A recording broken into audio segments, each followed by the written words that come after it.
Greetings, fellow investigators, and welcome back to our video podcast, Into the Darkness, where my friends and I play the Call of Cthulhu role-playing game. I'm your host, Tom Rayleigh. Our campaign is The Curse of Nineveh. It was written by Mike Mason, Mark Latham, Scott Dorward, and Paul Fricker, and it's available from the Chaosium website. I'm the GM, and this is episode 33. No recap tonight. We're just going to go right into it. So let's continue our journey into the darkness. You guys are all getting back together again in the morning to try to decide what your next course of action will be. But you've been debating about it for a couple of days, so maybe come to a decision.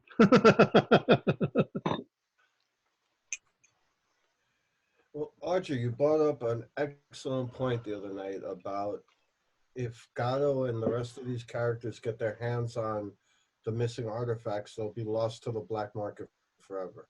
If we want to do right by the British Museum, we might need to do wrong by the letter of the law. Well, Patrick, I'm delighted to see that your thoughts on the matter have resolved themselves. I spoke to my cats this morning. They did not, like the cat on Mrs. Lewis's porch, speak back to me. But the conversation was nevertheless quite informative. I think that it's urgent that we get to the Eye of Lamatsu before this Delgado fellow does. Whatever his intentions are, they're nefarious. And I think we have the advantage of information at the moment. And we should act quickly while Mr. Church is incarcerated, because I don't think he'll be held for long, given that there's no murder weapon, etc.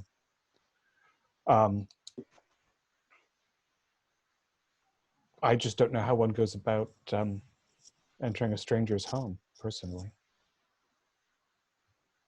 Very carefully. Yes, particularly since the last time we visited two ancient and inhuman forms murdered your friend. But I'm trusting that with Mr. Church out of the way, I mean, if he could steal the artifact, if it could be stolen by him, it could be stolen from him, I presume.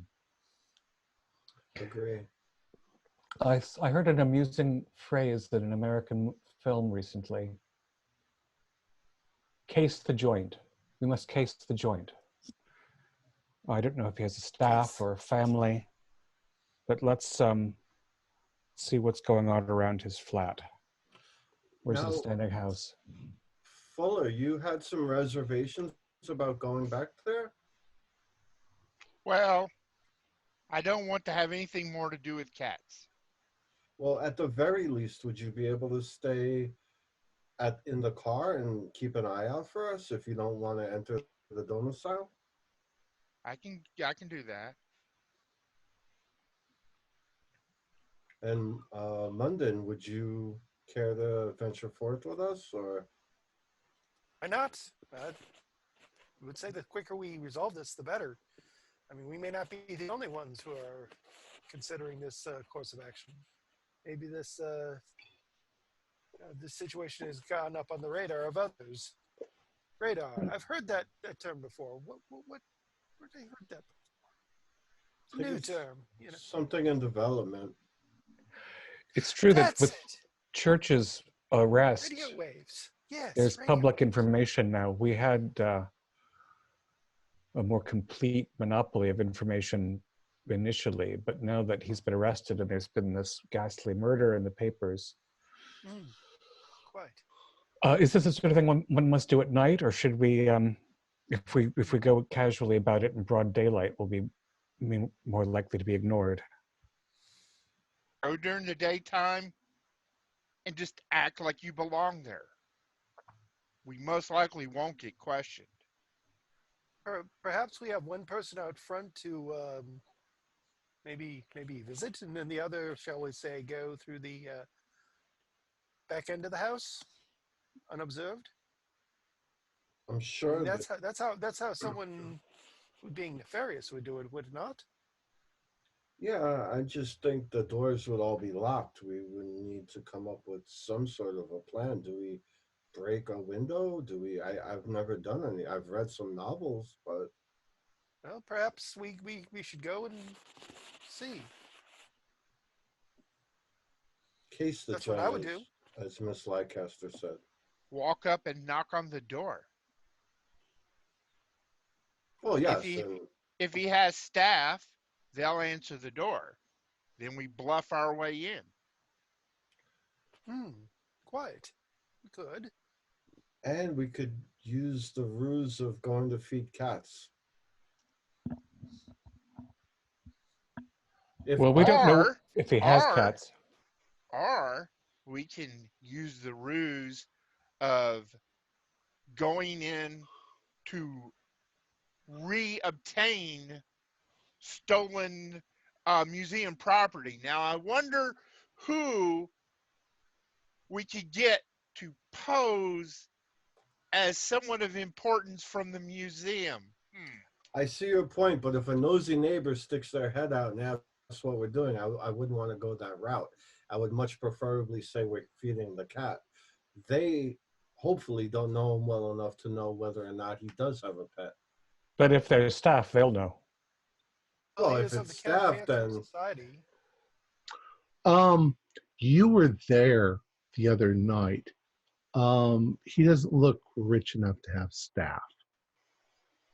It's a rather, it's a 2-story, but it's rather modest. right. And if they Nice. do, put a gun in their face, go in and take what you want Oh. and leave. That's a little bit much there, Well- Mr. Albright. If I remember correctly, when Felix knocked on the door, he answered himself. If he had staff, he would never have answered his own door. Excellent point, Patrick. I think you're quite right about that.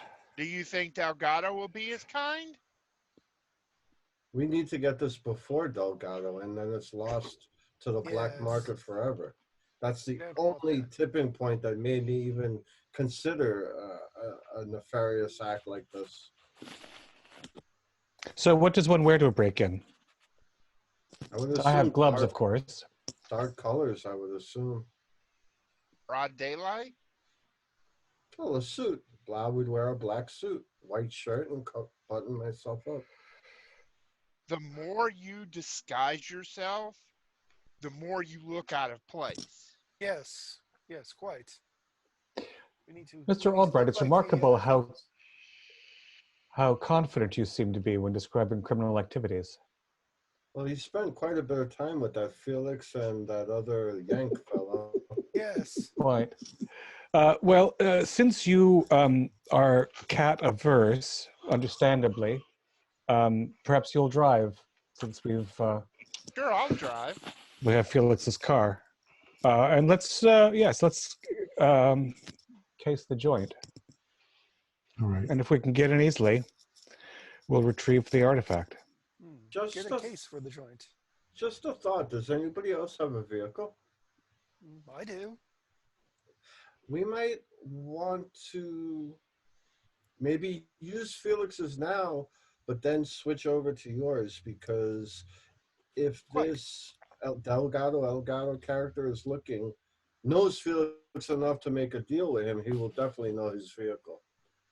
But he by now knows that Felix is dead.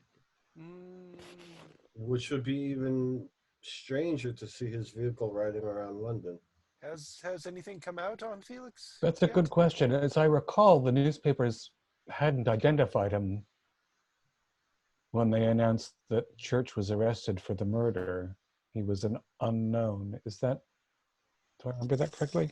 Correct. I mean, otherwise people would have come, the police would have come to Felix's house. Nobody knows Felix is dead but you. So let's do this before time is ticking, I believe. Let's go. Mm-hmm. All right. Must go post haste. So you all get in your car and you drive over to Philip Church's place in Sutton. And as you pull up, you can see there's nobody there. You still see the big black bow on the front door. It's midday, so there's no lights on. And the neighborhood is fairly deserted. People go to work. They're not around this time of day. You can hear a few dogs barking in the distance, and that's about it. We might have picked the right time to do this. I agree. Walk up. Describe it again. Was it a It's first a floor? two-story, semi-attached, I believe. So there's one wall that shares it with other apartments, other houses.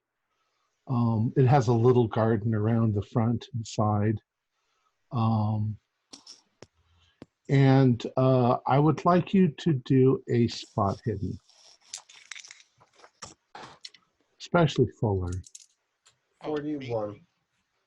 Success. Ooh, 5. Regular success. Fail. Okay. A Well, 5, I think I'm pretty sure that's a serious. Extreme. Yeah. Fuller, you look up and immediately you can see that there is a cat in the upstairs window sunning itself.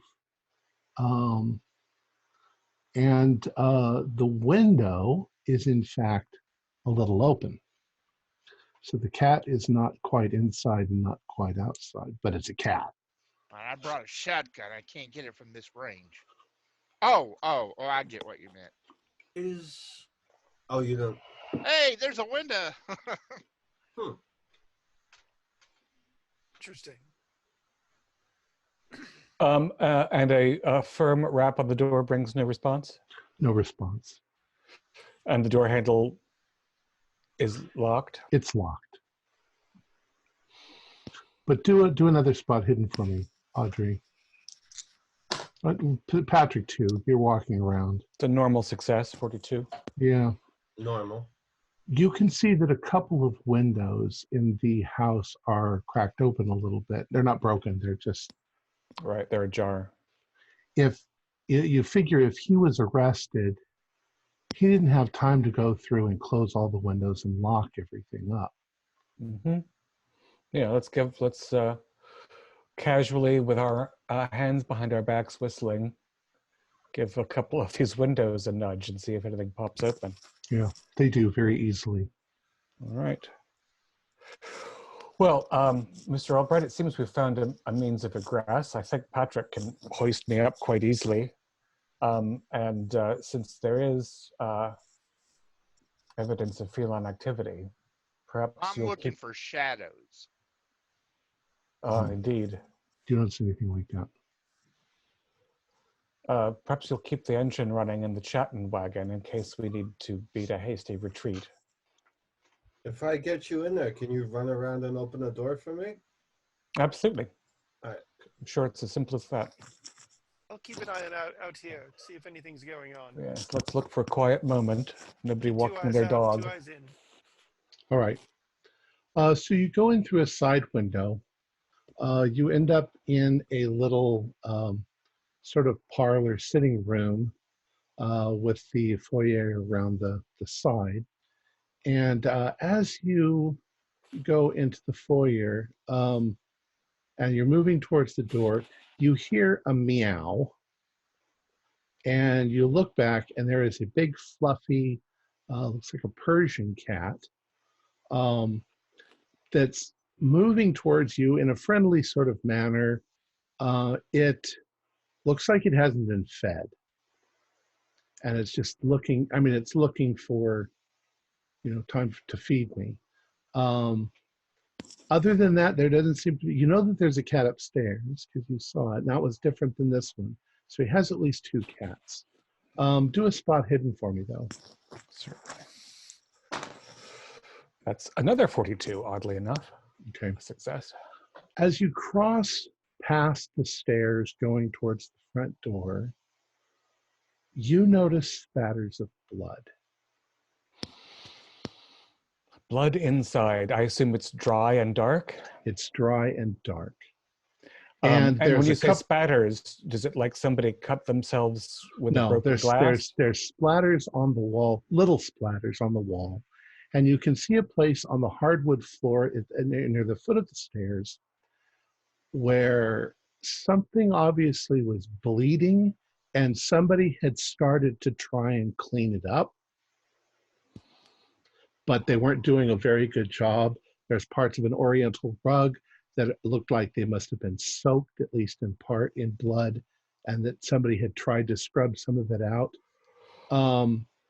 But it looks old. I mean, it looks days, maybe a week old. But it suddenly dawns on you that if the police came to his front door and had asked to come inside, they would have definitely seen it. And that's probably why he was grabbed. Indeed. He could plausibly deny having been outside during Felix's murder, but this is gory. Well, I want to let Patrick in right away. Okay. And I'll point this out to him. And then I'm going to go to the kitchen and look for some cat food, because I think it's good to propitiate those little monsters. Other than that fact, Philip Church's house is actually in very good order. Kitchen's very clean. He has a fully stocked pantry and food. It looks like he might like to cook. And you definitely find cat food. Patrick, you've stepped inside. Miss Munden, you're with him? Oh, you're muted. I'm outside keeping an eye on things on the street, on the house level there. Making look nosy neighbors, that sort of thing. So Patrick, you notice these blood splatters too, and it looks like they're partly up the stairs, as if someone might have been attacked inside the house. This is Audrey. You pointed it out to me, correct? Yeah, she pointed it out, and then she went to the kitchen to get food for the cats. It looks like they're going up the stairs. I think I'll take a walk up and see. I wonder if it was Ugalos. I called from the kitchen. Does the upstairs cat come down when the food is shaken? Yeah, if you shake the food, definitely. In fact, cat upstairs comes and another cat appears. So there's 3 cats in all. So I'm making friends with cats before I follow Patrick's mystery. And Audrey, do a knowledge roll.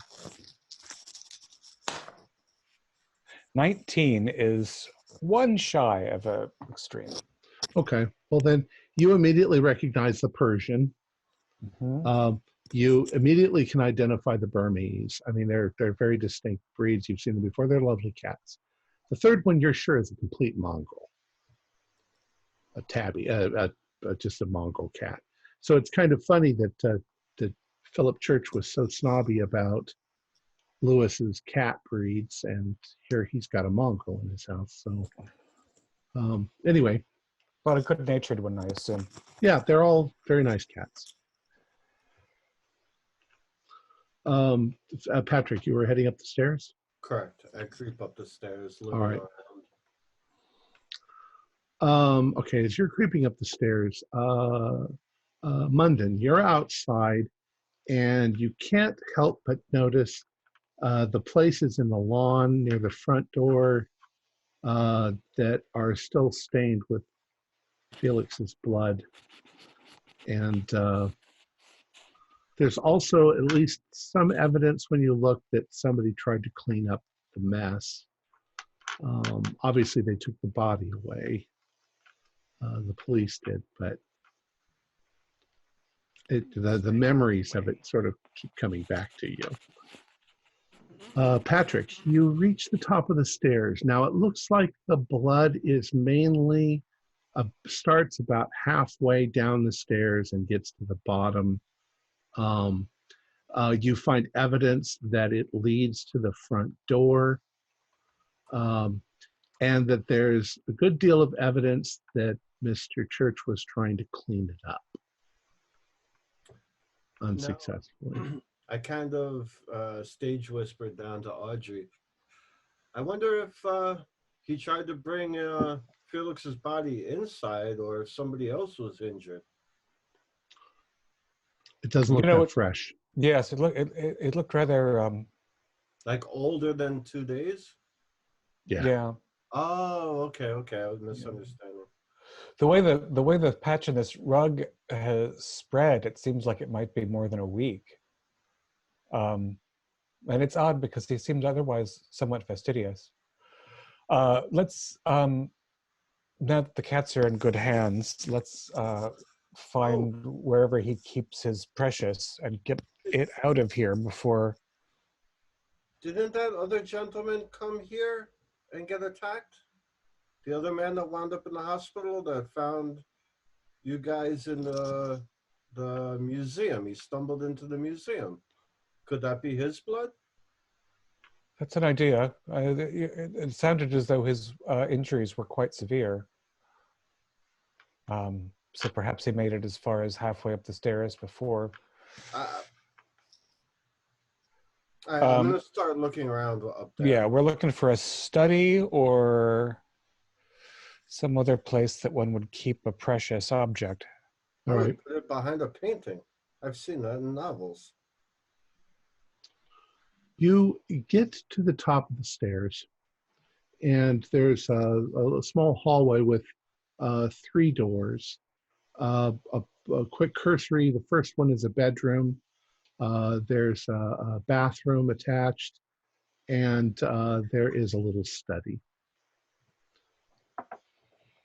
Glass case cabinet?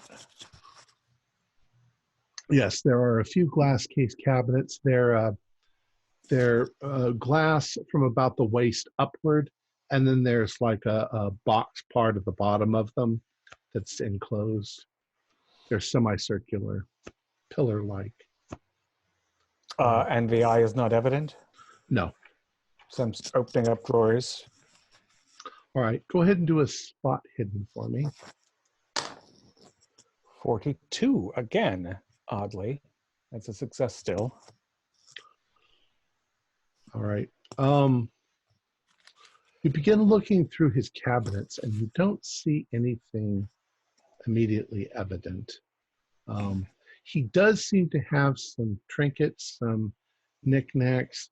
A couple of them look like he got them maybe on vacations that he's gone on.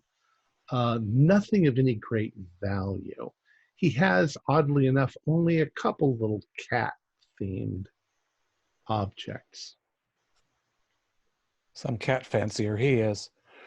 And there's nothing else that's of archaeological interest, or Not it's really. just knickknacks. It's gewgaws. touristy stuff that he has. Now he All has right. some nice things. He's got oriental carpets, and he's got the nice things that normal everyday people might have. All right. Yeah, nothing that suggests a particularly antiquarian bent. Patrick, He does have bookcases too. Sorry. fair enough. I think that notion you had about looking behind paintings might be less novelistic than it sounded at first, because I think he might have a safe somewhere, since he doesn't seem to have it on display. So the search continues. I'm going to see, I guess I'm thinking safe might be the bedroom. Okay. So while Patrick is looking through his collection of, I can't think of those really cheap little figurines. Hummel. There you go. There's a collection of Hummel. Although in 26 it'd probably be Dresden China, but just as tacky. Maybe. You head to the bedroom. Once again, do a spot hidden. For the most part, this place is rather neat. 35 this time, still a success, normal. So you search through his wardrobe, you search through his dresser, you begin searching around, looking under the bed and so forth, and it just suddenly dawns on you that this man, if he was as obsessive of that thing, maybe he slept with it under his pillow. Mm. And in fact, when you reach for his pillow, you can tell that there is something rather heavy inside the pillow, a stone, a fairly large stone. And as you pull it out, you hold within your hands the Eye of Lamatsu.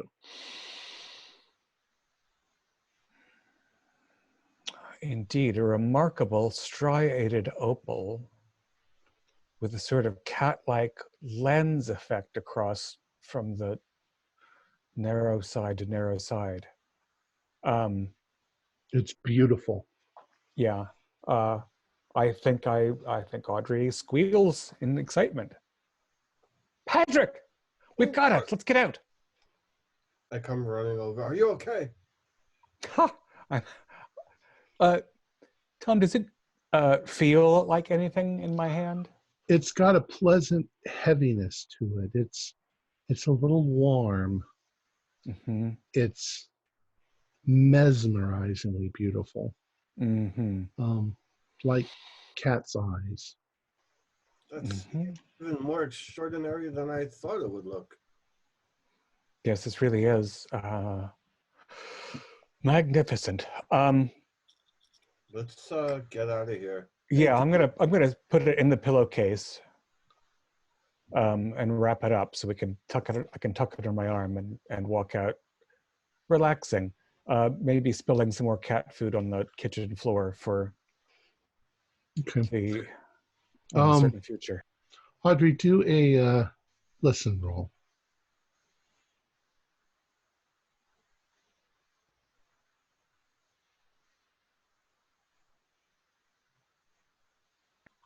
30 for 40. A success.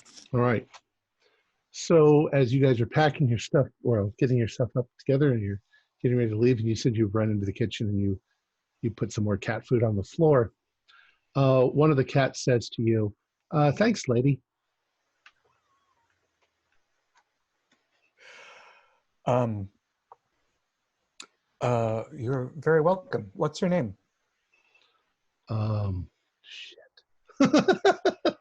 Sorry, Tom, to put you on the spot. Fluffy.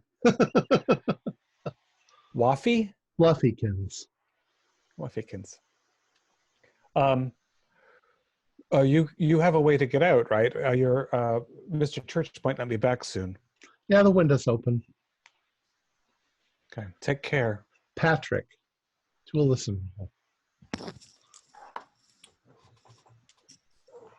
56. I think that's a fail. Yeah, I only have 20.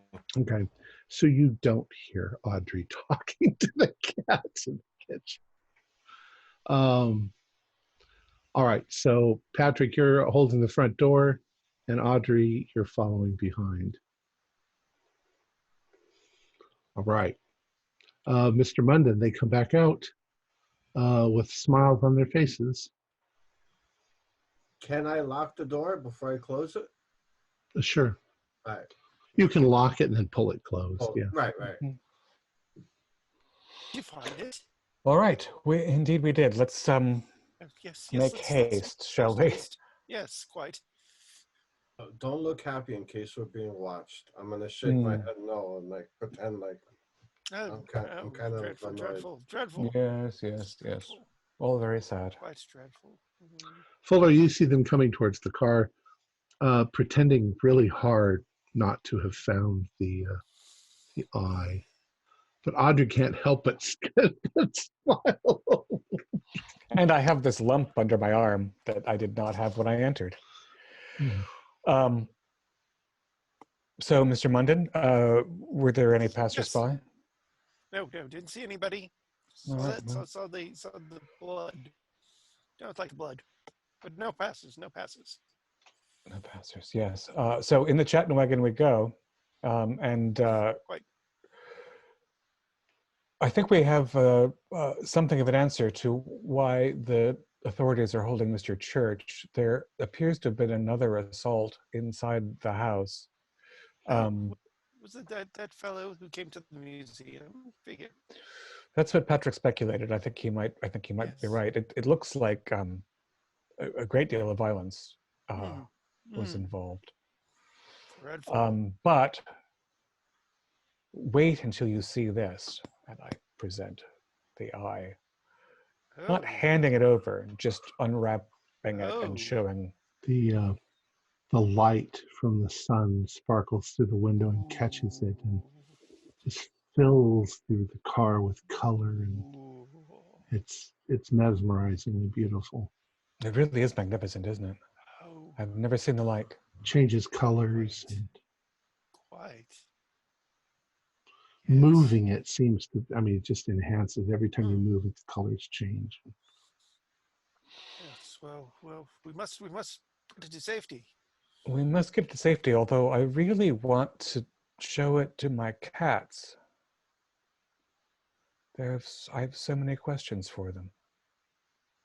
Oh, I would know about that, but yes. Where would Now, they take you to?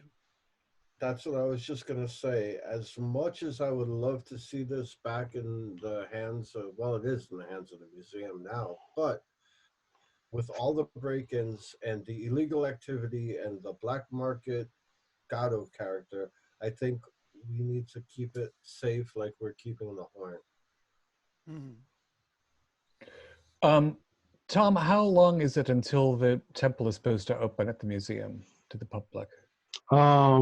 Probably at the end of the month. So a couple of weeks away. Yeah, A maybe few weeks. maybe 3 weeks away. The temple is being presented stone for stone as it was shipped over, minus whatever lossage there was. Correct. But the museum must have fabricators who make bits of things for exhibition. That seems very reasonable. Yeah. You know, the missing brontosaurus bone or whatever. So is it reasonable that we can try to have facsimiles made for the opening of the temple and keep the artifacts? Something like that might take months for artisans to create. And would they really need to? I mean, it's like you say the jewel of Lamatsu. They could just put a paste costume jewelry in there, and I mean, how many people have actually seen the real thing, and they're going to go, okay, that's the Eye of Lamatsu. Well, to add to that, nobody even knows about the Eye of Lamont, so you just leave it out of the exhibit. The things that they don't have, they're not going to put in the exhibit. So they'll just put something else there. Yes, so as you say, Patrick, I think that for the time being, these artifacts, what with the tunnel under the museum, the criminal activity, the uncertainty about any number of things, if we can keep these objects isolated, I would suggest probably for the best. I'd suggest keeping the eye at the club. That's what I was going to say. Because if you put it in the bank, the one thing we know is that it attracts a lot of cats. So if you put it in a bank, the bank is inundated with cats everywhere. That might draw some questions. Well, the club is fine. I just don't want it in someone's house or in, No.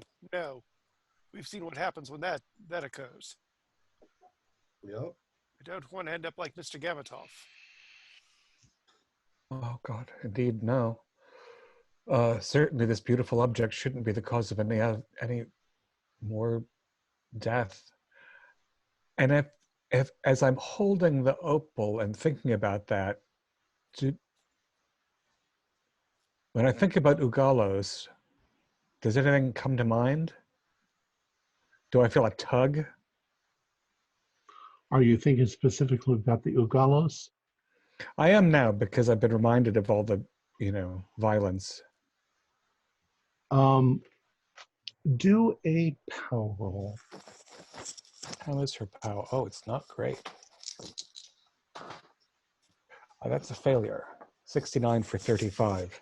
All right. There's a moment when you sort of become aware that there is a dark side. If Bast is the good version, Lamatsu is the bad version. And when you think about the Ugalos, you can't help but think about the monsters that tore Felix apart. Mm-hmm. And you feel a little bit like you're slipping down a dark slide, and you sort of pull yourself back. You have the odd feeling that if you wanted to, you could summon the Ugalos, Mm. but Mm. you're not sure you want to go down that road. No, in fact, I do not want to be a Philip Church or a Mrs. Lewis. And I'm, and that's a cause for me to wrap the pillowcase around it more tightly and set it at my feet in the back of the car.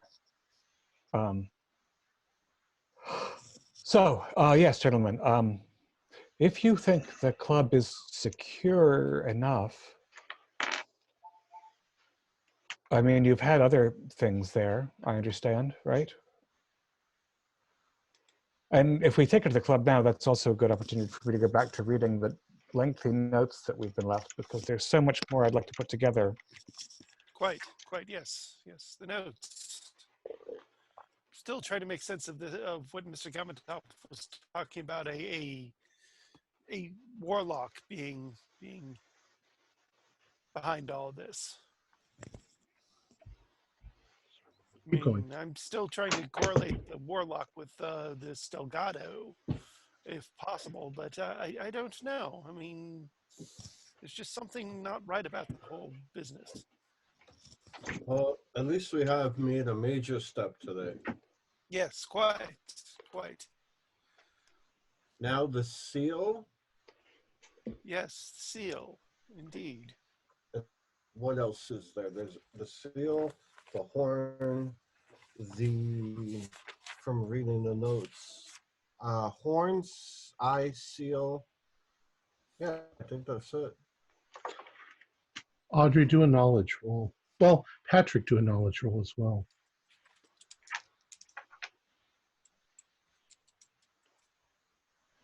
My lousy 77 is still a success. She's a very smart lady. 35. Okay. Success, hard.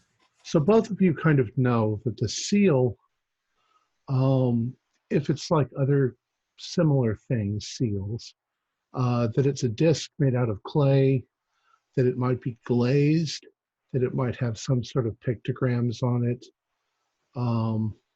You've seen such things before, but in the case of, you don't recall seeing any such seal in the inventory of the Thompson expedition. However, a while back you were looking and you did find that there was something that could be described as the seal that is missing, and it's been missing possibly longer than anything else. Mm.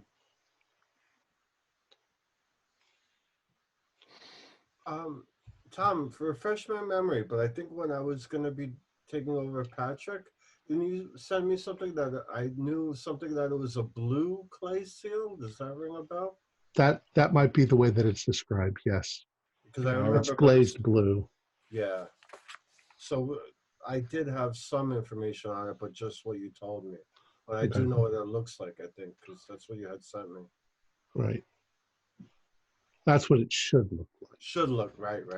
It's also something that's rather, in the scheme of things, rather delicate. If it's dropped on the floor, it'll shatter. Right. If it's handled with too much force, it'll break. We're assuming it's clay, correct? It should be clay. Most of their artifacts are clay. Terracotta, maybe. Yeah, I think they fired their clay. Yeah, I'm sure they did. Still, it's brittle. Right. It's the kind of thing that could easily have been broken in the transportation.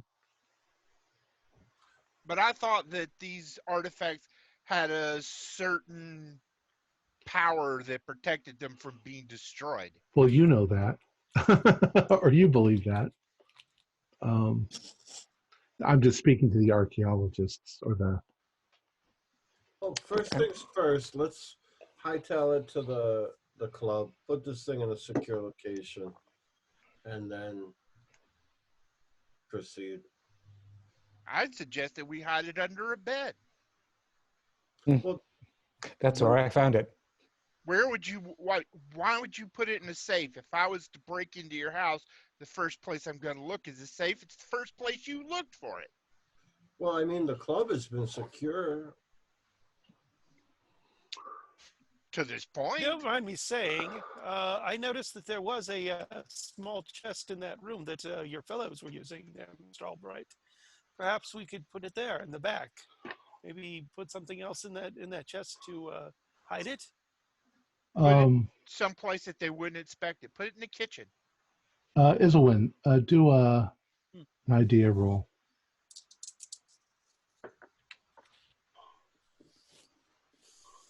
Put it in a canister. No and idea. put it in a canister and put coffee beans on top of it. Well, I suppose. But what if somebody went in for coffee? Make sure that there's lots of coffee beans in there. Patrick, are you a member of the Wentworth Club? Yes, I am. Do an idea roll. 39 out of 90.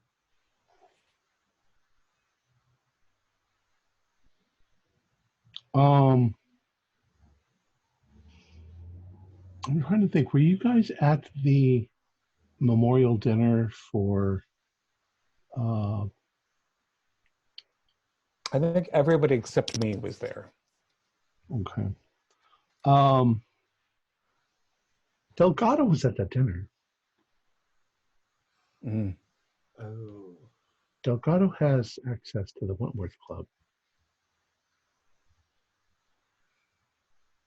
I mean, it's most likely anything you'd have there would be safe, but Well, while we were still driving there, I said, wasn't Delgado at the memorial dinner a few weeks ago? Yes, quite. He was, wasn't he? Audrey, Then we'll put it in my house. why don't we just I don't keep know. it? Audrey, you carry around a satchel or a purse. Keep it on you, at least for now. And I think we should all. Well, I'm armed these days as well. Yeah, so am I, and I never would have. Anyway, I think for the good of everything, maybe we should just all stay together and stay at someone's house. Well, I mean, of course, we'd find you a private, separate room, Audrey. We wouldn't expect you to bunk up with one of the gents, but did not Mr. Matthews have a secure location at his domicile? But that's true. We had that entire armory, Yes, quite. and the places that are, it's available to us. Perhaps if we put it in his armory. And I wouldn't think Mr. Delgado's actually visited Mr. Matthews' place. Would you say? Although they were in touch, so that's actually less ideal than it might be. Yes, but if we I have mean, a I don't know secure that Mr. location- Delgado knows that I exist. Yes. It's also true that I could take it, as Mr. Albright suggested, since sometimes things are best hidden in plain sight. I could take it to the museum and put it in the back of a file cabinet that no one's opened in 20 years. I was fixing to say, what about the museum? Because apparently, it wasn't safe there to begin with, so people wouldn't really look there for it. Well, and yes, it's one thing if it's got a big tag on it that says the Eye of Lamatsu and jade opal worth, infinite numbers of dollars. But another thing if it's in a pillowcase in a filing cabinet in, the lowest grade historian's back office. in fact, put it in a paper sack and then put that in another sack and write caution anthrax on it. That's the cow disease? Yes. That might be a bit attention grabbing, but generally speaking, I think that's the spirit. Well, I know if I was rustling around in the back of a cabinet and came across something that was a contagious disease, I'd drop it in a heartbeat. And you'd call the police and the and have them investigate it. Call the squad. No, I think yes. I could write, trilobite on a cardboard box There you go. and stick it in someplace very dusty. Like I said, there's really no need to write anything on anything. Just stick it someplace that you wouldn't look for it. And I mean, no I mean, one's if going you through put if you put it in a safe, that's the first place someone's going to look is in a safe. If you carry it on your body, if we get kidnapped, into then they have it. difficulty. Yes. Yes, he's got a Yes. point there. And I assume that Mr. Delgado has sufficient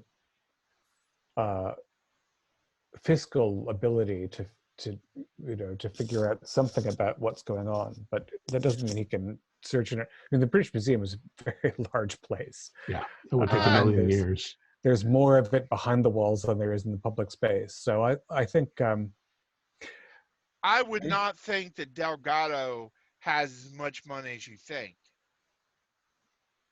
well, the house is very fancy.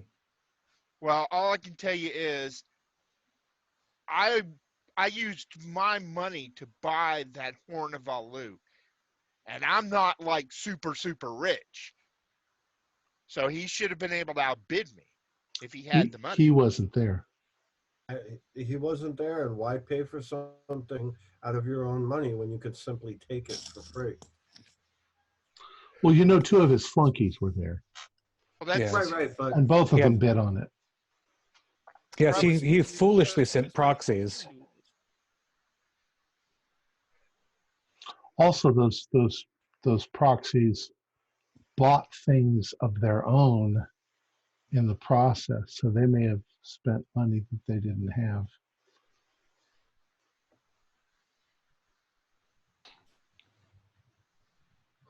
So we're Yes. agreed then. The museum is a good place to stash it. yes, I agree. Stick it in a Brown paper sack, back of a drawer, very tedious looking. Or on a stack of other artifacts that have yet, I mean, I'm still cataloging things from the expedition. I can just shuffle it in with those in a very nondescript way, unless somebody objects. I think Put it in a that's the cabinet away perfect from the place to be. artifacts. Very good. Of course, I want to be the last one to touch it with my hands sure. because I'm dying to go home and talk to my cats.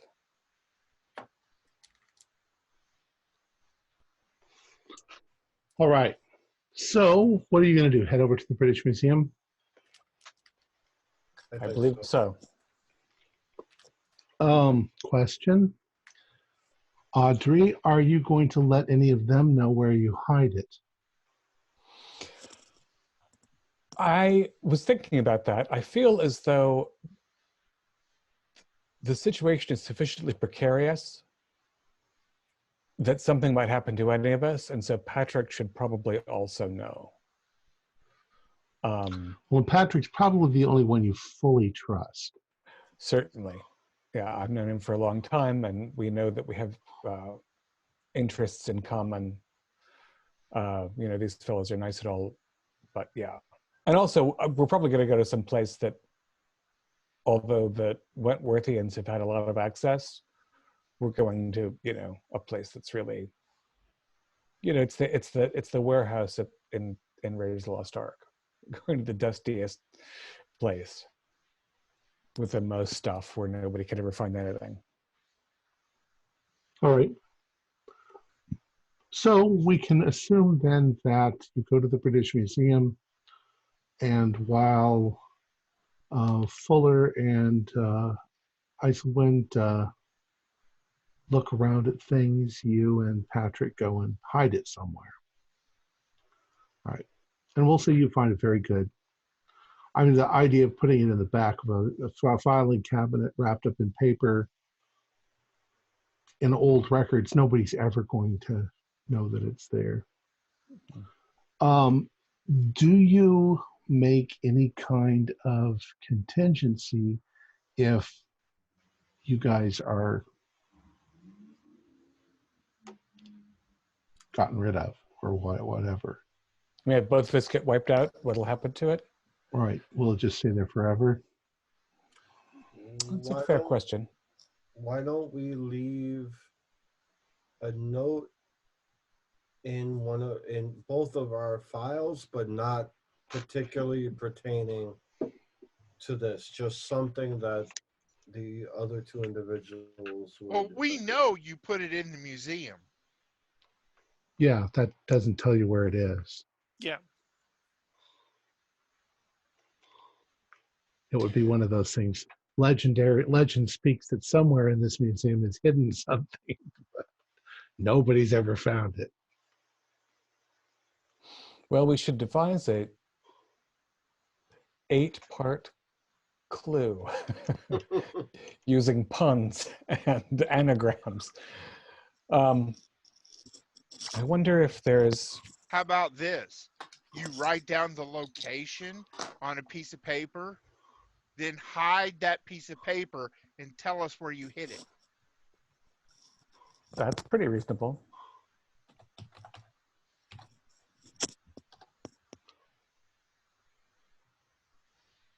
So it's in sub-basement 2, room 36, in the file cabinet M2S, bottom drawer back.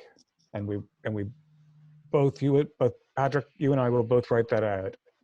All right. In case of emergency. And because it's an organized place in certain regards, I mean, I don't know how you'll get access if we're both murdered by demons. Well, honestly, I don't think you need to worry about that. The British Museum doesn't seem to be really the high point of security. Only when you know where something is. Well, we've had people tunneling under it. Half the artifacts, or all the artifacts that we've gotten were stolen from there. We've even got to camp out in the British Museum. How hard is it really going to be? Well, And it's see, to not wear our turban, it turns. you write the note down and you hide the note someplace we can find it. But we don't know where it's at. We just know that there's a note that will tell us where it's at. So I think that that's pretty safe as we're going to get. I think it's actually an excellent system.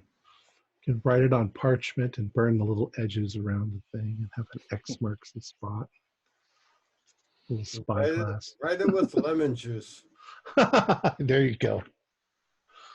All right. So, Operation Hide the Thing, you've done successfully. It's now late afternoon. What would you guys like to do? Definitely a It's tea bite time, to so let's eat. go back to the club. Have some tea. All right. At the club over tea, just about Now- the right time. Yes. Is there, I know for guests, there's some sort of sign-in sheet, but members come and go as they please. There's no tracking of us. There, in other words, I couldn't find out the last time that Gato was in the building. Probably ask the butler. Well, there's a measure of privacy. Right, that's why I was thinking. I'm not sure whether would Sykes know. Probably. Would Sykes tell you? That's not really, that would be very distasteful. Yeah, it's not very gentlemanly. That's fine. I just didn't know if every time we went in and out, we kind of had a No, there's no sign in. In fact, guests don't really sign in because guests would be there with somebody who is a member. Guests don't walk in off the streets. If somebody tried to walk in off the street, Sykes would stop them and say, "Excuse me, sir."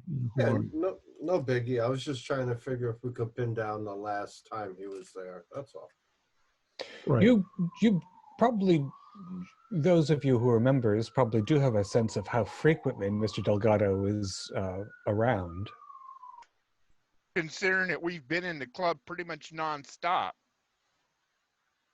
Yeah, probably the last time that you would remember would be the night of the memorial. So he's a member, but he doesn't hang out there as much. No, not as much. Maybe once a month just for posterity, but that's about it. Oh, yeah, she would know that he was a member because he was also talking to the other guy who got killed. Yeah. No, I meant your patron, Theodore Rayburn Price. Yeah, isn't that the guy that Yes. wound up on the tree, right? Right. Yeah. Yeah, that's what I was saying. The guy, yeah. So I'm assuming we're back at the club at this point. Yeah. What will be our next move as we eat cucumber sandwiches and drink tea? Well, the great good news is that those terrifying demons won't be killing off anyone else that we know. Good. But given that every other artifact you've described or that I've found in the notes has caused some sort of chaos, I feel as though we must seek the seal as well and neutralize it or contain it or whatever one says about something that has inexplicable powers. What is the current status of the recovered artifacts from those Iranian terrorists that were down below? As I understand it, everything that the Children of Tranquility had has been restored to museum property, is under watch, and is going to be part of the temple restoration. Unless Patrick and I can arrange some substitutions. But I'm hoping, if the prophecies are correct, that the absence of the eye and the horn and perhaps the seal shall be enough to prevent whatever it is from occurring. The ascension of yes. Well, that leaves with only knowledge of the horn being out there, potentially being in the vaults at the Bank of England there. So perhaps keeping some kind of eye upon it, and this is what I would do, would be would behoove us in finding out who might actually be behind all this, be it Mr. Delgado or this warlock or whoever.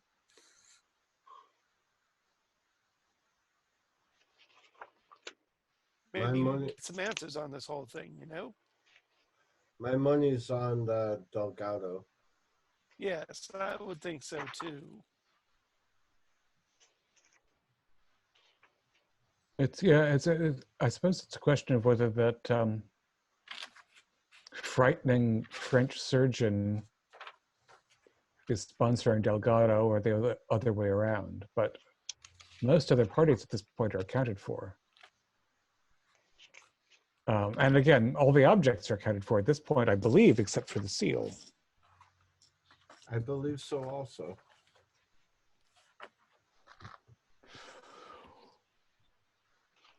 That puts us in a bind. Well, it does, rather, given that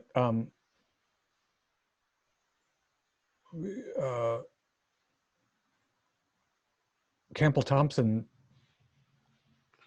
collected all these objects, but he shipped them so poorly that we don't know whether half of them arrived or not.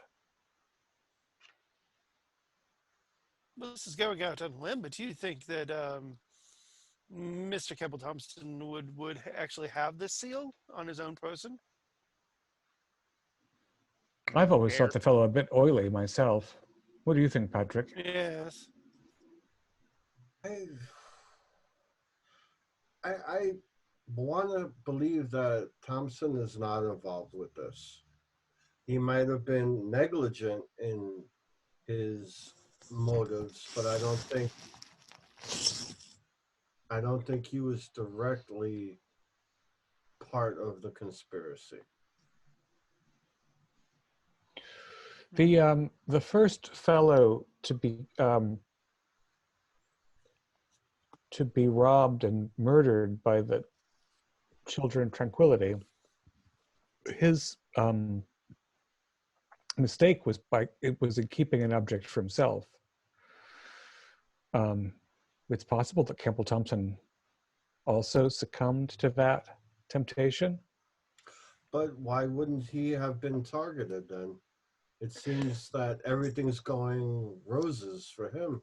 He's been doing talks and lectures and banquets and living a high life since he's back. Well, maybe perhaps he did what we did, and he acquired it and he stashed it away for safekeeping, because he knew that it would be stolen or someone was out to steal it. Mr. Albright, the antiquarian that you and your friends visited some months ago, do I remember correctly that he's out of business now or left the country?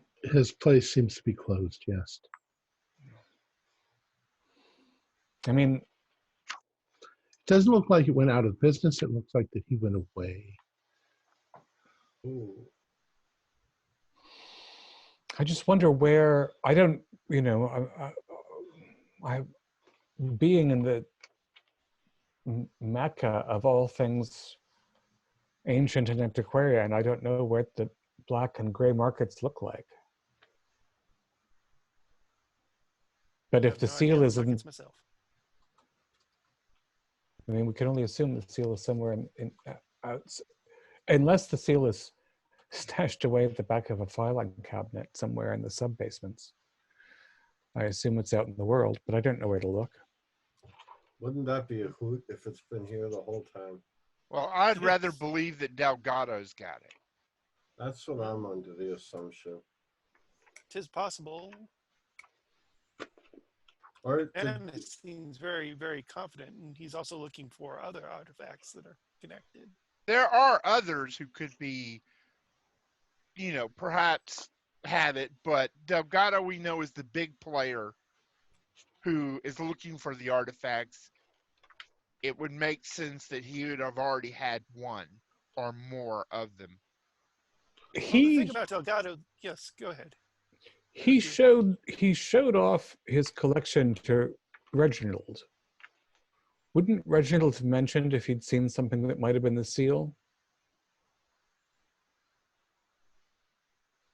I mean, I'm speculating.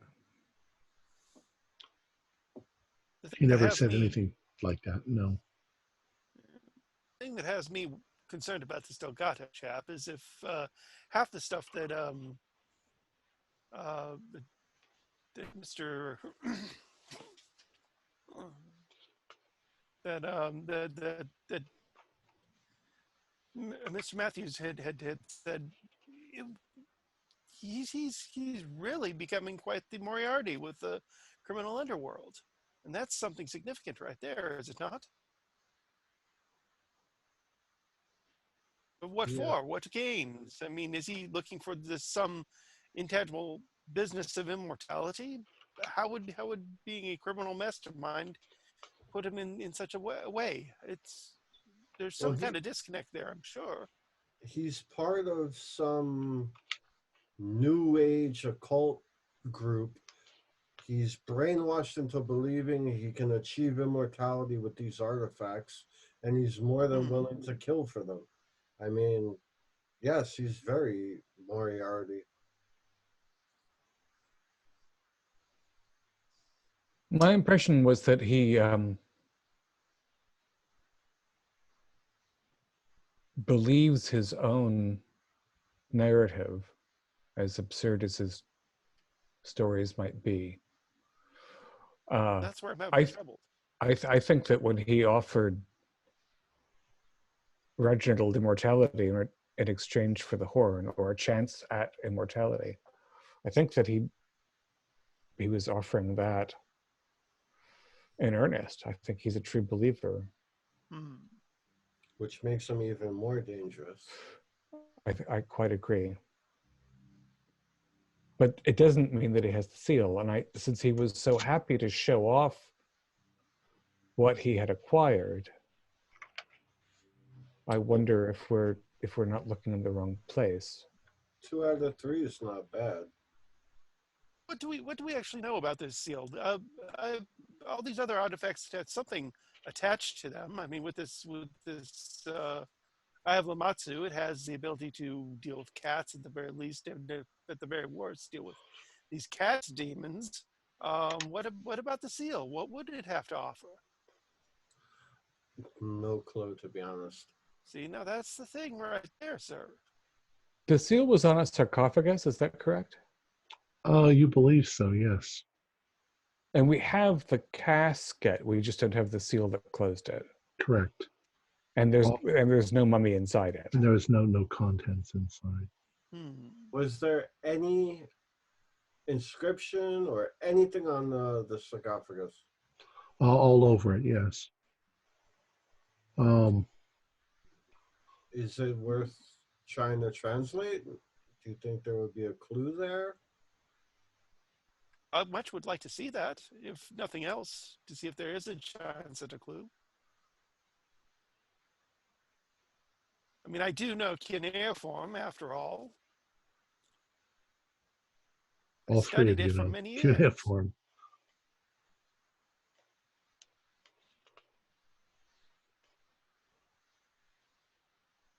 I'm sorry. Right, and also we don't know when the object was lost, but it's cataloged somewhere, so we know that it exists, or we just assumed that it would exist because a thing like this should have a blue clay seal on it. There is a number for it, so There's a manifest somewhere. It does exist, but nobody has reported finding it. I mean, it's there's a small chance that it's still there in the collection somewhere, and that you haven't found it. There's a fairly good chance that it got broken in the transport, but you're highly suspect that somebody stole it. I mean, After all, even that's the if same with it all of was these. broken, it's not like they would have tossed it in the rubbish bin. It would have still been, and then it would have been cataloged as being broken, received as broken. Right. Well, I'd very much like to see the sarcophagus that is mentioned. Well, See what it has to say. you were aware of accidents that happened during the excavation. That there were a lot of superstitions, that people were afraid of things, that there was at least one person killed, crushed by falling rocks. All of that's part of the record that you know. So things get broken. Maybe.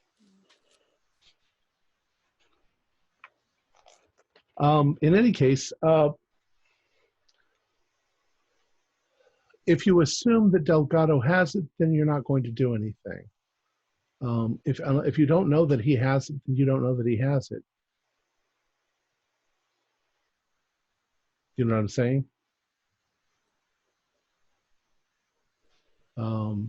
If you're going to look for it, look for it.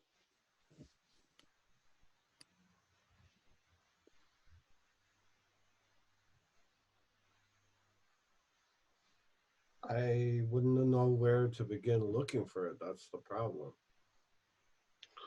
Well, I thought you were on the right track a few moments ago when you were talking about swine sucker. That if it was in anybody's, if it was out there at all in the black market or the regular market, antique dealers might have a clue. Do I have a clue? I don't know. That sounds right in league with everything else that's happened so far.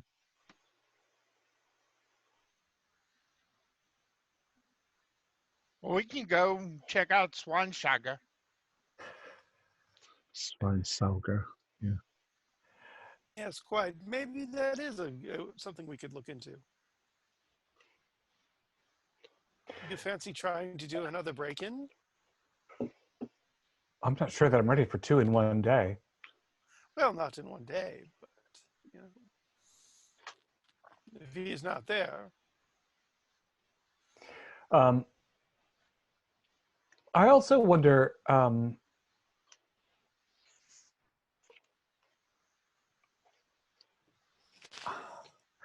sorry, Tom, remind me, why did I have a invitation to the auction at Sotheby's?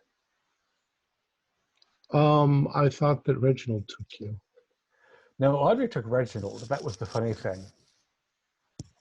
She had a mysterious patron of some kind. I think that that somehow along the way you'd found out that there was going to be an auction that might have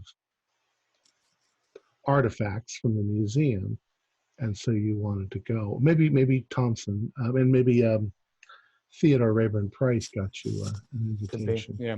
because he couldn't go. But I don't have any contacts at Sotheby's, is the point.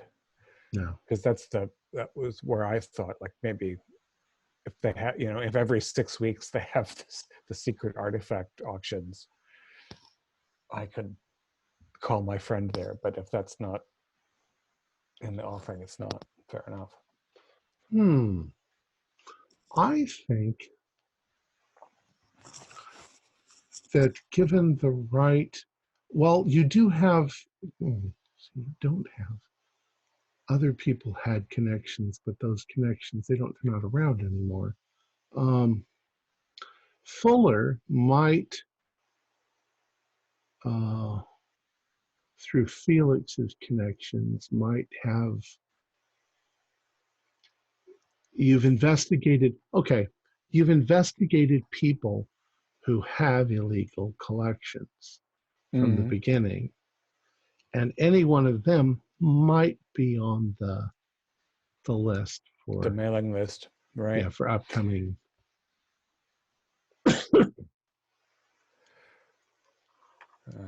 Well, I technically should be on the list myself. I'm an antiquarian, and I've been known to dabble in illegal items, so. Well, and you did purchase one, so yeah, you probably are on the list, but you haven't received any kind of invitation to any underground auction recently. Is there a way, Mr. Albright, that you, those of you, forgive me, who do some traffic in artifacts unofficially, is there some way that you contact each other? Is there some kind of coded advertisement that you engage in, or? We just get a mailing list. Mm. A letter comes and says auction at such and such a time, such and such place. And if one were seeking a particular object, if, say, I wanted an Etruscan vase, how would I express that to the universe? If we wanted a blue seal from a... I mean, you basically start asking around at buyers and suppliers and see who's got what, who Antique can get shops. what. People who deal in antiquities would probably. And it's been some time since you visited this Schweinsteiger's shop, right? Yeah. Well, let's go see if it's open. We could leave a note. Yes, quite. Seeking ancient Sumerian seal.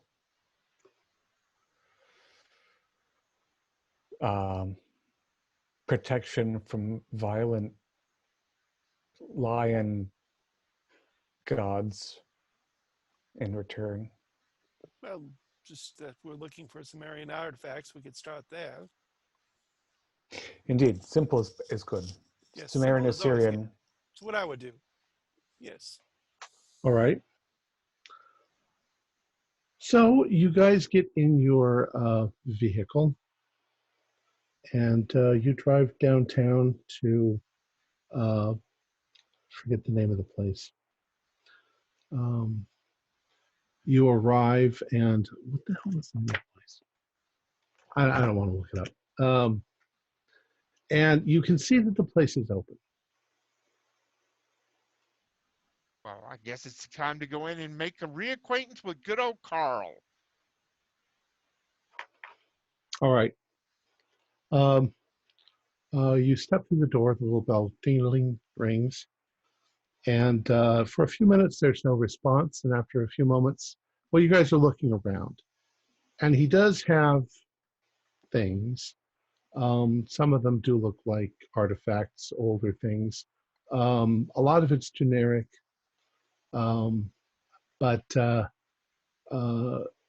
Schweinsauger comes from the back room and he steps out and he says, "Ah, yes, can I help? Can I help you? You look familiar." Goes, hello, Carl. Remember me? Ah, vaguely, yes. Looking for some Syrian Ah, yes, yes. You artifacts? were here with the others looking for. You were involved with that Selzebach woman. Still have the scars. I'm Oh, sorry. Are you here looking for something? Yeah, my good man. I'm sorry to hear that you have suffered injuries. We are. I am.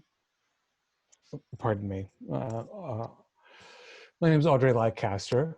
This is my fellow curator, Patrick Longton. Oh, you're from the museum. We're Well, from the I museum. don't have anything from the museum. Don't. Oh, I'm not asserting that you do, by any means, of course. We were looking, however, to complete an exhibit with a parallel work or replica or something. And we understand that you do have unusually authentic pieces available. We're looking for a funerary seal or cartouche, something in a blue glaze. Have you seen anything of the like? Some sort of Egyptian artifact. We have a number of cartouches. You said blue. That's unusual. Um, I don't usually have too much Egyptian stuff. Anything Near East will do. Well, I mean, might do. you know, I was in Hampstead a few days ago. Uh, I think that I saw a Babylonian seal in the shop In window Hampstead. That's quite in Hampstead. interesting. Yes, I believe that's Godfrey Barstow's place. Godfrey what? I'm sorry? Godfrey Barstow, Uh-huh. Barstow, I think. Hmm. I think the name of the shop is Hodges and Barstow. It sounds like, but you want Egyptian. Well, again, not necessarily. What do you say the part of a collection? Mr. Longton and I are working on the restoration of the Temple of Nabu at the museum, and that has led us to some surprising and curious artifacts, not all of which are Assyrian or Babylonian. Yeah, I've seen the statue. I didn't like what I saw. I understand that statue people found quite disturbing. Yes. Yeah, I'm sure you're being an archaeologist. You don't believe in these sort of things, but I've seen some very strange things in my life, and I'd rather not have stuff like that in my shop. Hmm. I offered Pardon at me, the sir, time. sir. Yes, sir. Yes, I'm sorry. Iselwyn Munden. I'm an antiquarian who's a consultant for Miss Leicester and Mr. Longton here. You mentioned that you have an eye for things that are not in the right. It, can you explain further? It piques my interest. Just in case if we happen to come across anything that may not be, shall we I, say, very savory, what should we be looking for? Look, I'd rather not talk about that in the public here. Is there some way we could talk in private about it? You know, I do not know you. No. You haven't Get to even know me bought better. anything from me. Well, I, I haven't had a chance to make a purchase yet. we don't do anything illegal here. We don't deal No, in no, any no, kind of no. It illegal wouldn't even. or stolen objects. No, we don't do anything like No, that. no, I wouldn't even dare ask. It's just that this whole thing about being able to pick out things that maybe I- unsavory would If there's yeah. something that you would like, look, Yes, yes, you're quite. There's probably already aware that a woman brought an object to me yes. that I refused to sell for her, and she attacked me physically, and Oh, she left. It was a small golden statue um, with right. a very disturbing uh, facade to it, and Hmm. I do not deal in things such as that. It gave me the willies. Oh, We understood. we there was absolutely no allegations of any stolen merchandise coming through your store whatsoever. No. But Well, I if wouldn't there's something dare. you're looking for, I can try to find it for you. But but that's we all I are can do. more than willing to, as Audrey did mention, purchase objects and put them back in a proper environment. That's all I'm suggesting. It's a quid That's pro good. quo. I would obviously pay for top dollar for you understand where I'm getting at, I believe, and I'm not. I think I understand what you're saying here. And I'm personally looking for some great Celtic artifacts myself. If you could make an arrangement, you said you wish I would wish to purchase something along those lines. Try to understand. I, of course, don't have everything here in the shop. Yes, If there's something in particular you're looking for, I can make a few contacts and see what I could find. I know what you could find for me, sir. If you could perhaps arrange for it, just for me personally, that is. How about a Viking Ulfbert sword? Could you perhaps an original? Could you perhaps point me Yeah, in the right direction at least? I think I could find something like that. All Sure. right, there we go. And if everything works out, then and we could purchase, and we could perhaps come up with a working relationship here on this. Yes, All right. Yeah, give you the slip. You'll put down your contact information, and I will absolutely. Here, see what I can find. here you go, my good man. Wolfbird sword, Yes, an Viking. Ulfbert sword. Yes. And a blue clay disc from the Assyrian region. Uh, Yes. as I say, I'm pretty sure I've seen some there in Hampton. I could contact Mr. I could contact Mr. Barstow and see what his asking price is, but you might just go there yourself. Capital. Perhaps we shall do both. Yes. I Do mean, you have any interesting pieces featuring cats? oh yeah, lots of cat stuff. For the Egyptian, there's cats. We have statues. We have, this is a Bastet. This is Bastet. This is Bastet. This is Bastet. That's Anubis. He's not a cat. He's Oh, on the contrary, he's it's a dog. quite canine. He's a jackal. I'd like to, if I could afford a small bastet. You're a very lovely woman. I give you this at a good price. Not big. Magnificent. It's You made really out of, do. I believe it's made out of ebony, so it's black. This gold Hmm. highlights. I am interested in this figure here. It's not a cat, but it's not a jackal either. Is that a wolf? A wolf's head. Oh, that's rather unique. Yeah, Sir, yes. I'm not sure it's a wolf or a boar. Oh, I can't tell, but I do Yeah, like it. Yeah, I tell you what, my good man, how much for this one? it's a good price. Yeah, I write it down for you. Oh, that's just fine, sir. I'll purchase it right now.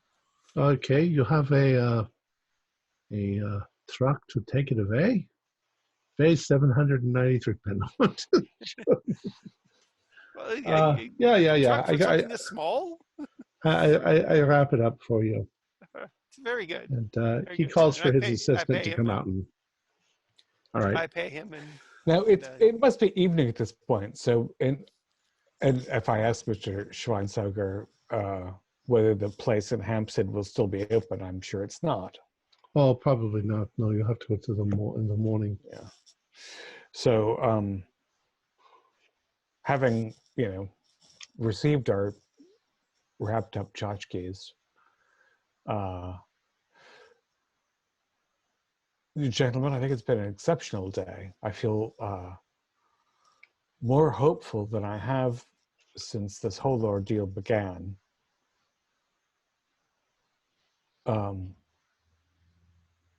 At least we know of two things in relatively safekeeping. And I should like to very much to go to Hampstead tomorrow and see if the dealer Mr. Schweinsteiger pointed us to has the seal. Is there any other business we have?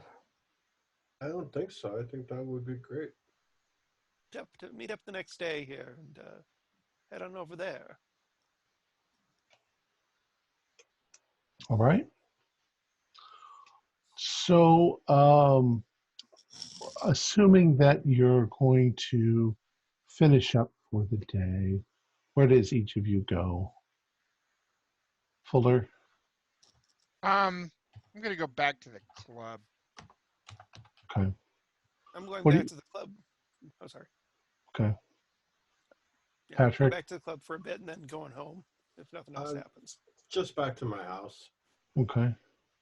And Fuller, you said you're going to go to the club, or you're then going to go home for the evening? No, I'm gonna stay at the club. Okay, you're going to stay at the club. Audrey, you're going to go home? All right. So,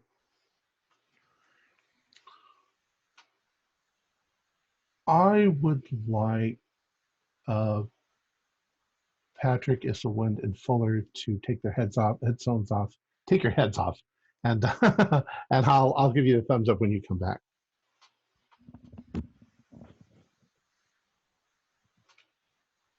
Fred. I mean, Ford. All right, Audrey. Here we go. It takes you no time at all to retrieve the artifact, and are you taking it home with you? Yeah. Okay. What do you do when you get home? Now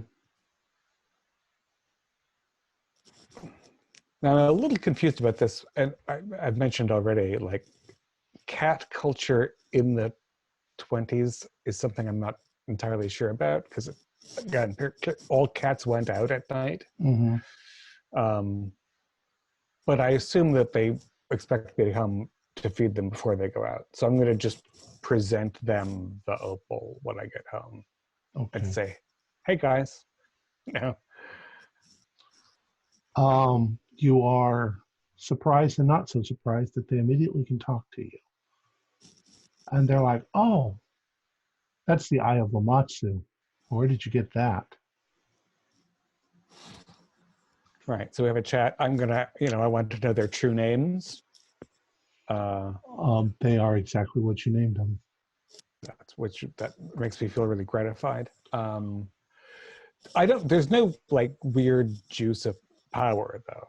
I don't feel like insane, No, but you do feel comfortable, cat-like comfortable.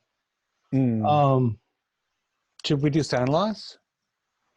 I don't know. He's already pretty nuts too. The sand loss that you would take would be countered by the sand loss that you might gain. The cats that evening have a conversation with you, they begin to tell you about things that you had never considered before, that cats are more intelligent than you imagined, and that most of the cats that live on Earth are very domestic, but there are cats that live on the moon, and that there are hordes of cats that live in the dreamlands, and that they would be quite happy to take you to the dream. You just have to go to sleep. Well, I go to sleep every night. Is it a special kind of sleep? Do I wake up? You'll wake up. You might have adventures in the dreamlands. Now, in addition to that, you find yourself the little statue that you bought. Mm-hmm. You like it. It's a nice little statue. And you wonder what the ancient Egyptians did in their worship of Bast. You're more in the Babylonian sort of stuff, but there should be lots of records, prayers to Bast, things like that you would have access to at the museum. You don't have immediate access to them right now, but and the cats obviously believe in Bast. It's their deity. Is there any conflict between the Egyptian Bast and the Assyrian corollary? They're kind of the same thing. That it's all transcendent. Lamatsu is really the anger aspect of Bast. But they also warn you. There are cats that are watching that have probably been influenced by either Mrs. Lewis or Philip Church, and that they can still present a danger because they've touched the stone. They have its protection, even if they don't have Bast's favor. And is the stone a present danger to me, or is it a source of security? As far as they're concerned, you like cats, so you're fine. Cats. Although now that you know these things, you might need to rethink your devotion to other deities. And also, when I can see it, it can see me. Yeah. That night when you sleep, you have really interesting dreams. You're pretty sure you're in a little medieval town somewhere. Oddly enough, there's a skeleton on the edge of the town that you don't know what that's all about, but the town itself is rather nice. And there's lots and lots and lots of cats. And they like you. And I think that will end your experience there. But I'll keep telling you other revisiting. things as we go along. Yeah. All right. Okay, good.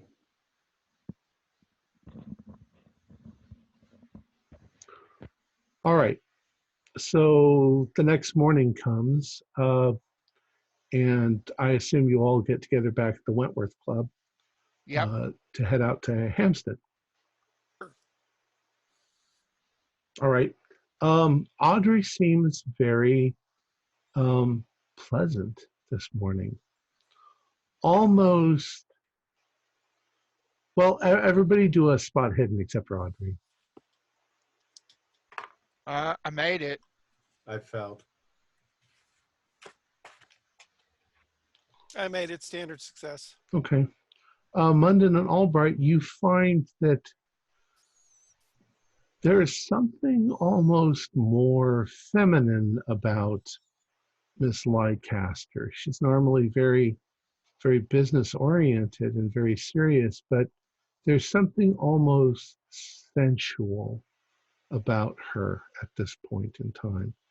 It's not obvious. It's just the way she moves. You never quite notice that she wiggled her hips that way before. She's quite attractive. Patrick, you don't seem to notice because you worked with her. You're very professional. You don't think things like that. All right.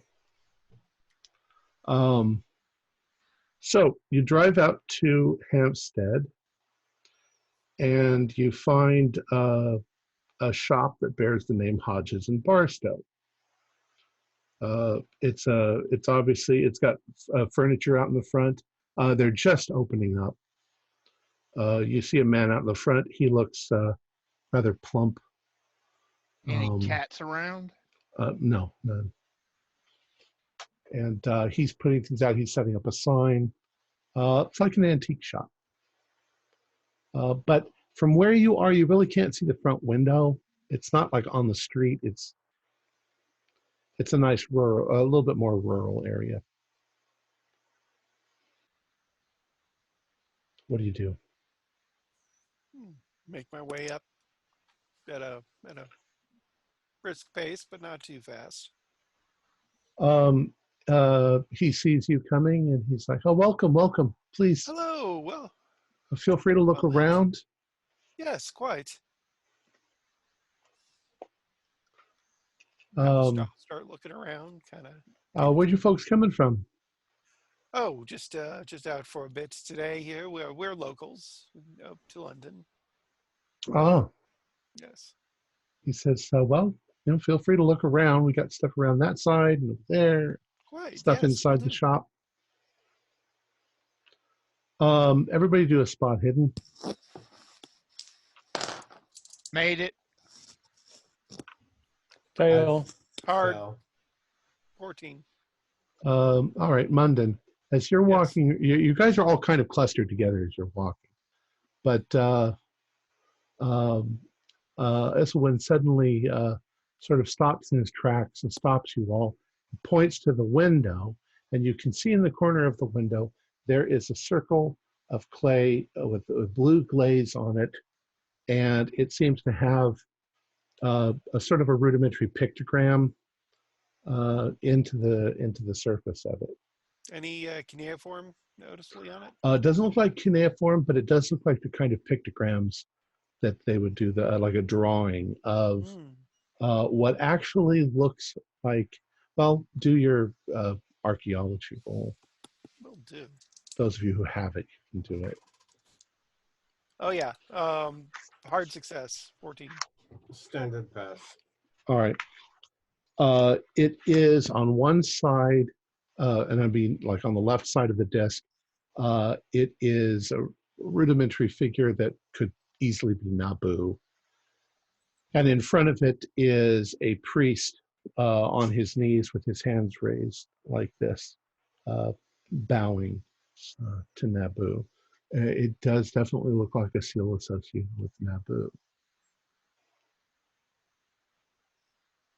I kind of turn to our curator friends and say, well, if this isn't our seal, at least you've got a good proxy that you could use. Absolutely. Why don't we let the lady do the dealing? She might get a better price than us. Although you must recall that I am much more powerful at intimidate than I am at charm.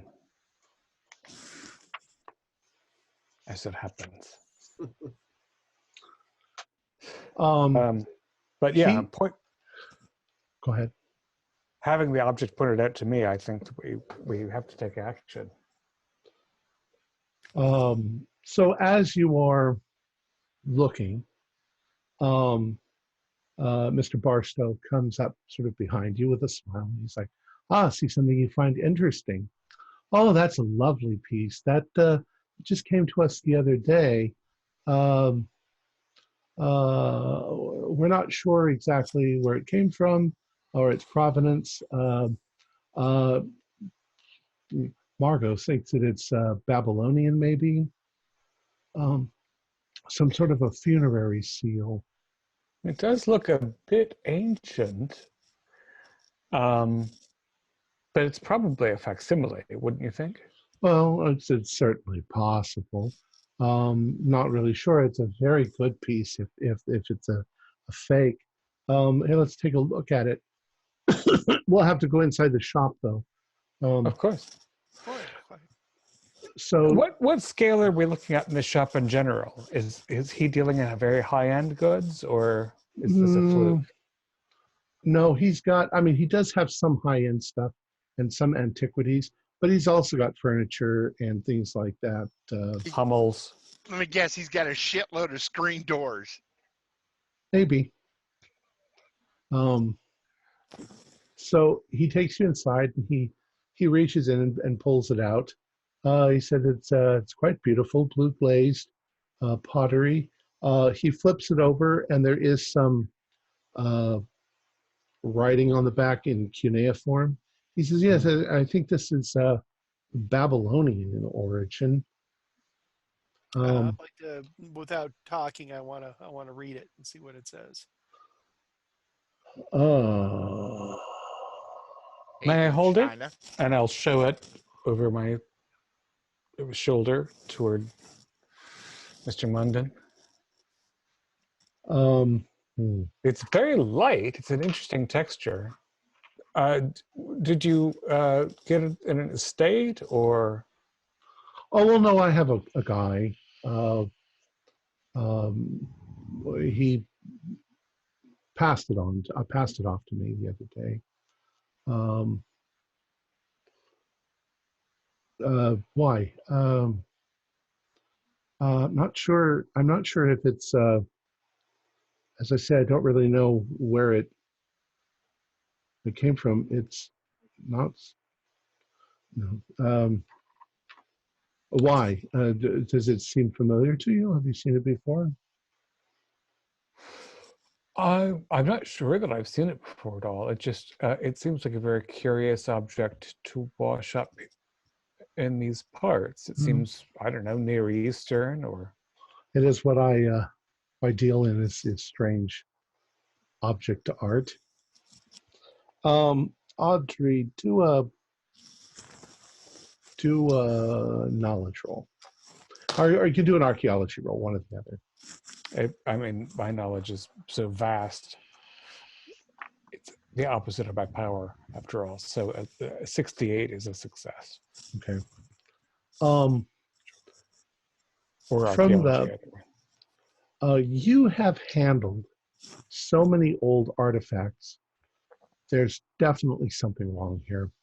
The texture of the clay, it feels more modern. You look at the edging, there's no oxidation. This could have been fired a week ago.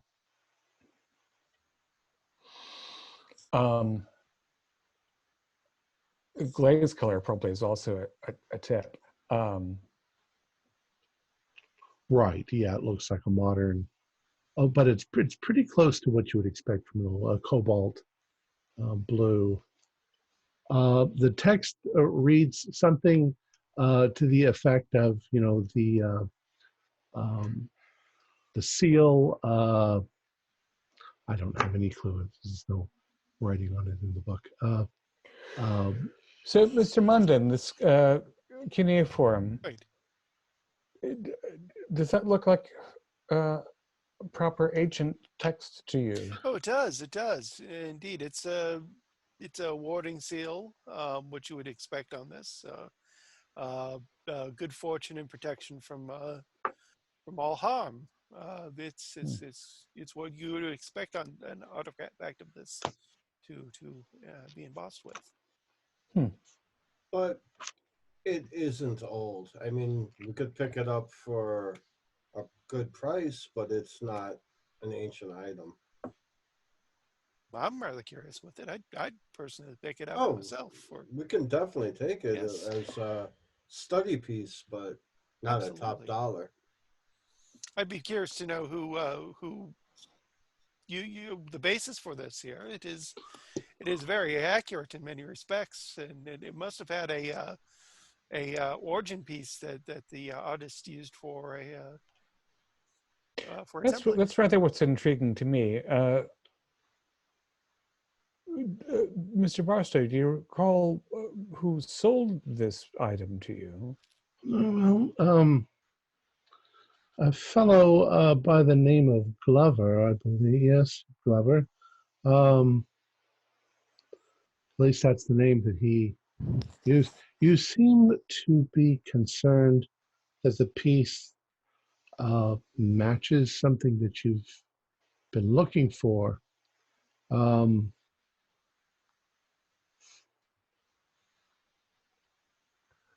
That's disturbing. If it shouldn't be a fake. However, if it's a fake, I have some words to speak with Mr. Glover if I meet him again. Had you purchased things from Mr. Glover in the past? A number of things, yes. I've long suspected, though, that he might have connections with a forgery. I apologize. The piece is probably not legitimate. Oh, but I still would like to purchase it if I may. Legitimate or not, it's still a very beautiful piece. Well, let's give you this price for it because it's. Well, that is quite reasonable. Yes. I would. I'll tell you what I'll do. I'll see what I can find out, and I will contact you.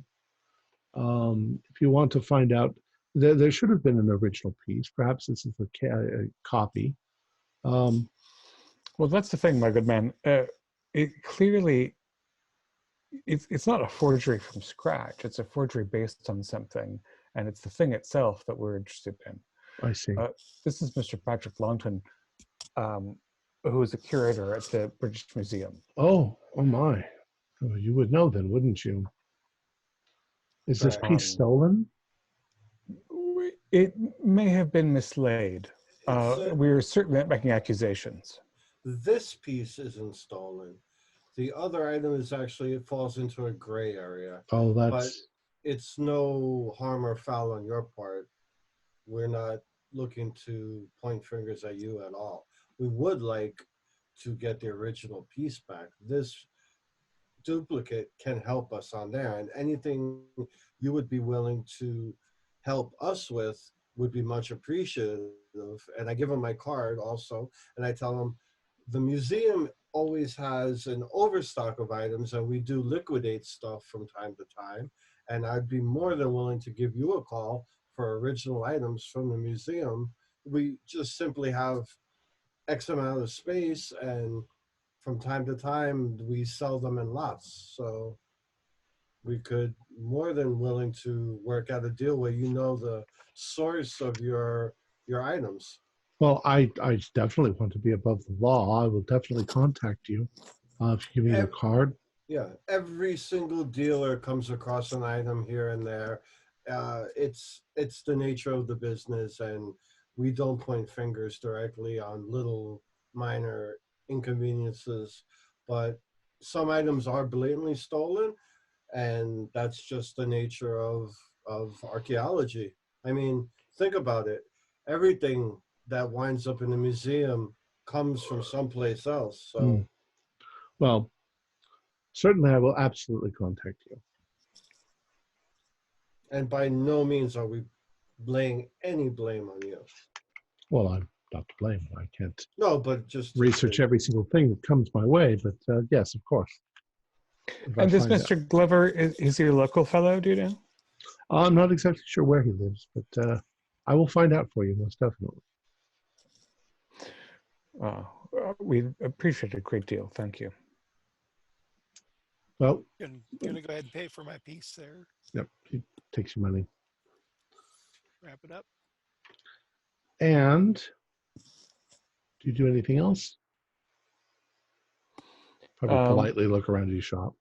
That's what I was going to say. Just take a look to see if anything else catches her eye. Nothing does. Any cat-related pieces?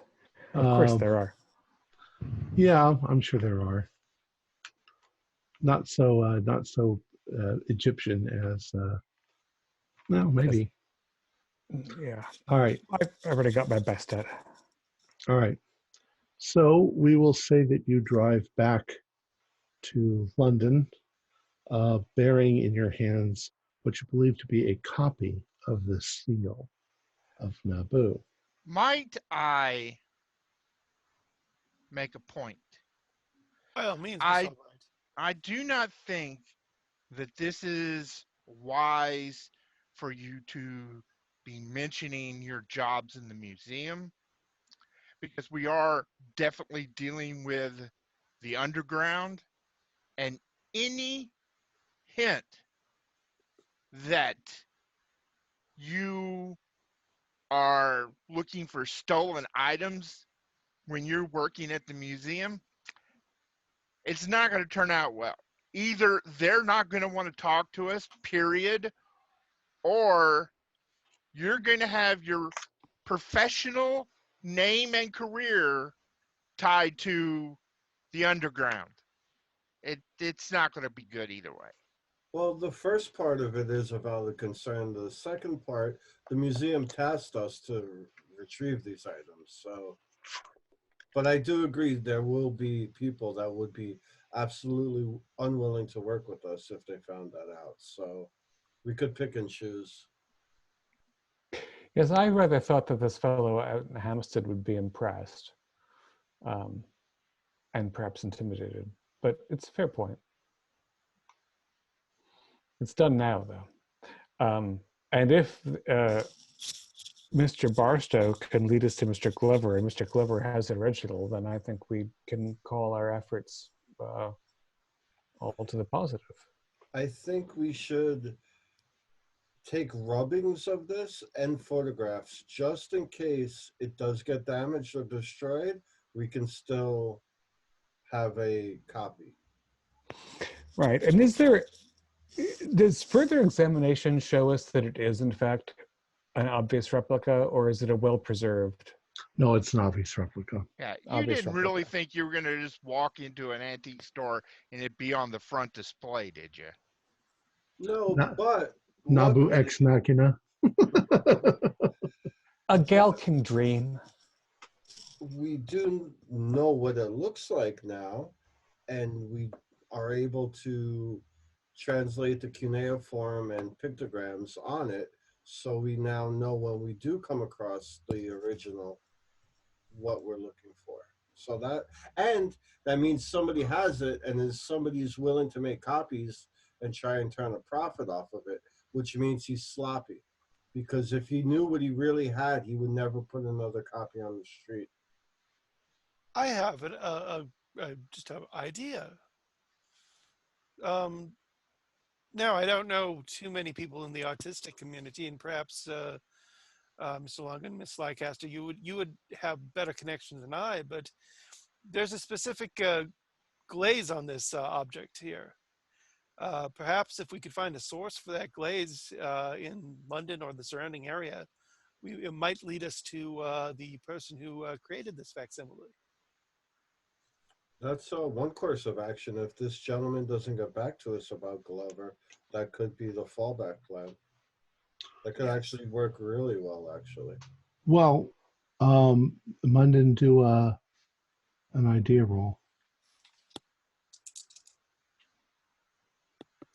Standard success. Made it. You have it in your hand. How many potters are there in London? Even if there's 100 of them, you can go one to one and just go, did you make this? Did you make this? Did you make this? Did you make this? But the glaze can only come from a That set could take number you of sources. longer. Yeah, but they might sell it to all 100 of the potters. Possibly. But it's a specific cobalt blue glaze. Cobalt blue glaze is really common. Some cobalt glazes are not. Well, you don't have any means to analyze it. I mean, you could go door to door faster than you could. Mm. You could get lucky. That's at least a try. It's a try. Maybe.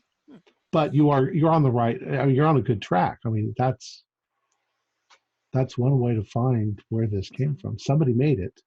Yes. Right. The point is that since there are only so few cuneiform scholars, and this is actually not just gibberish, but cuneiform writing. We know that it's made by somebody who has direct contact with the original object. Why do you think that? Well, if it's legible language. Well, They would've- but my point is they made a copy of it. Wouldn't they have just copied down what the writing was without necessarily knowing it? Oh, They would've made a They cast. did. right, precisely, but they have the object. Hmm. Somebody has an object that they copied it from. Right. And it's probably only one step away. Yes. Somebody, it's not as though it's such a popular art form that people did 6 generations of cuneiform representation. It's like they made a mold and then they filled it. So it's close by, presumably. Right. All right, folks, I think that's a good spot to end it for tonight. We will pick this up next week. Our players included David Gasaway, Ford Fitch, Jason Melanchok, and Jerry Bryant, with myself as the keeper of the secrets. We're currently producing up to 4 shows a week with music and sound effects added in post-production in order to create a richer listening experience. We provide audio-only versions of our shows free for you to download from Podbean or iTunes. The costs involved with the show are provided almost entirely by our patrons. Without them, we wouldn't be able to do what we do. If you'd like to support our show, please visit our Patreon account. Just $1 or $2 a month helps us a lot. You can find a link in the description below. Like, share, and subscribe to our channel and punch that bell icon for updates on our latest shows. And leave us some comments. We enjoy reading them and answering any questions you might have. This is Tom Rayleigh, together with all the members of our gaming club, inviting you to journey with us once again into the darkness for another adventure in the universe of H.P. Lovecraft and the Call of Cthulhu role-playing game. Until next time, good luck, good gaming.